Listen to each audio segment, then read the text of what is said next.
വേദാംഗ ജ്യോതിഷത്തിലെ അമൂല്യമായ അറിവുകളും ആധ്യാത്മിക ജ്ഞാന ഉപദേശങ്ങളും പകർന്നു തരുന്ന പ്രശാന്തം ആസ്ട്രോ ചാനലിലേക്ക് ഏവർക്കും സ്വാഗതം.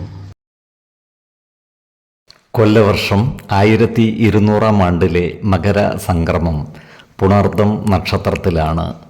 മകരം 1-ാം തീയതിയിലെ ഗ്രഹനില അനുസരിച്ച് മേടം രാശിയിൽ ഗുളികനും, എടവത്തിൽ സർവേശ്വരകാരകനായ വ്യാഴവും, കർക്കിടകം രാശിയിൽ ചന്ദ്രനും കുജനും, കന്നിയിൽ കേതുവും, ധനുരാശിയിൽ ആദിത്യനും ബുധനും, കുംഭത്തിൽ ശുക്രനും ശനിയും, മീനം രാശിയിൽ രാഹുവും സ്ഥിതി ചെയ്യുന്നു.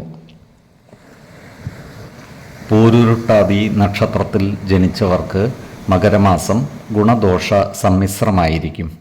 ഈ നക്ഷത്രക്കാർക്ക് പ്രവർത്തന മേഖലയിൽ കാര്യങ്ങൾ മാറിമറിഞ്ഞു വരുന്നതാണ്. ജോലിയിൽ സ്ഥാനചലനങ്ങൾ വന്നുചേരുവാനുള്ള സാധ്യതകൾ കാണുന്നുണ്ട്. ജോലിസ്ഥലത്ത് സഹപ്രവർത്തകരുടെ ഇഷ്ടം നേടിയെടുക്കുവാൻ പരിശ്രമിക്കേണ്ടതാണ്. കുടുംബജനങ്ങളുമായി നല്ല സ്നേഹബന്ധം നിലനിർത്തുവാൻ ശ്രദ്ധിക്കുന്നത് ഗുണകരമായിരിക്കും. ഇവർ ഏറ്റെടുക്കുന്ന ചില കാര്യങ്ങൾ വിജയത്തിലെത്തിക്കുവാൻ പ്രയാസം അനുഭവിക്കുവാനുള്ള സാധ്യതകളും കാണുന്നുണ്ട്. ഈശ്വര കടാക്ഷത്താൽ അന്നവസ്ത്രാദികൾക്ക് യാതൊരു ബുദ്ധിമുട്ടും ഇല്ലാതെ മുന്നോട്ട് നീങ്ങുവാൻ ഇവർക്ക് സാധിക്കുന്നതാണ്. ചില ദൂരയാത്രകൾ ഇവർക്ക് ആവശ്യമായി വരുന്നതാണ്. അപ്രതീക്ഷിതമായ ധനനേട്ടങ്ങൾ ഇവർക്കുണ്ടാകുവാനുള്ള സാധ്യതകളും കാണുന്നുണ്ട്. ശത്രുതാ മനോഭാവത്തോടെ പെരുമാറുന്നവരുടെ മേൽ വിജയം വരിക്കുവാനും ഇവർക്ക് സാധിക്കുന്നതാണ്. ഇവരുടെ പ്രവർത്തന മേഖലകളിൽ സർക്കാർ ഇടപെടലുകൾ ഉണ്ടാകുവാനുള്ള സാധ്യതകളും കാണുന്നുണ്ട്.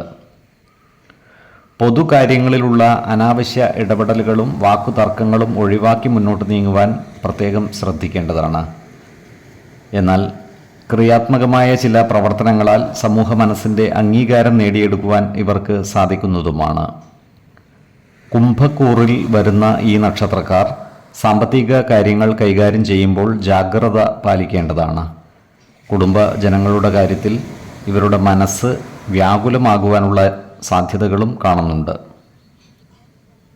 ഇത്തരം സന്ദർഭങ്ങളിൽ ശാന്തമായും സമചിത്തതയോടെയും പ്രശ്നങ്ങളെ അഭിമുഖീകരിക്കുകയും ആത്മവിശ്വാസം നിലനിർത്തി മുന്നോട്ട് നീങ്ങുവാൻ പരിശ്രമിക്കേണ്ടതുമാണ്. മീനക്കൂറിൽ വരുന്ന ഈ നക്ഷത്രക്കാർക്ക് കർമ്മ മേഖലയിൽ അനുകൂലമല്ലാത്ത ചില മാറ്റങ്ങൾ വന്നുചേരുവാനുള്ള സാധ്യതകൾ കാണുന്നുണ്ട്. എന്നാൽ കർമ്മ നൈപുണ്യത്താൽ എല്ലാ കാര്യങ്ങളിലും വിജയം വരിക്കുവാൻ ഇവർക്ക് സാധിക്കുന്നതുമാണ്.